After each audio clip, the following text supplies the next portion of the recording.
Babatiin ko lang ng advance happy birthday sa December 18 si Sir Randy Solis.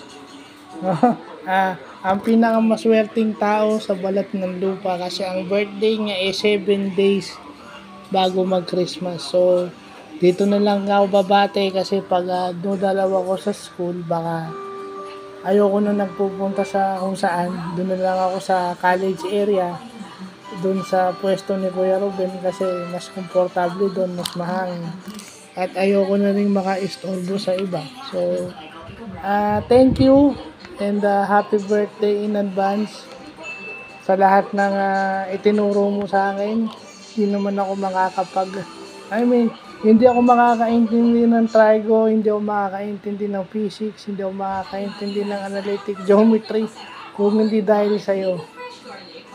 Marami nga nagtatanong saan ko naintindihan yung ibang concepts ko ng lines, yung line segment, at kung ano-ano pa. Sabi ko, ina-attribute ko yon sa teacher ko nung high school. At kayo yon. Wala namang ibang nagturo sa amin yung kung hindi kayo lang. Especially yung physics.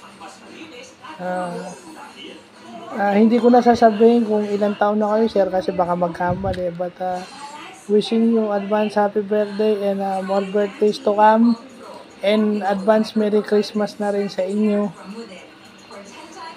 Nakakatuwa dahil yung anak mo naglalaro na ng volleyball, no? Baka dumating ang araw isa na rin yan sasama na rin sa Spikers turf yung si Chester mo. So yun lang po at maraming salamat at God bless po sa inyo.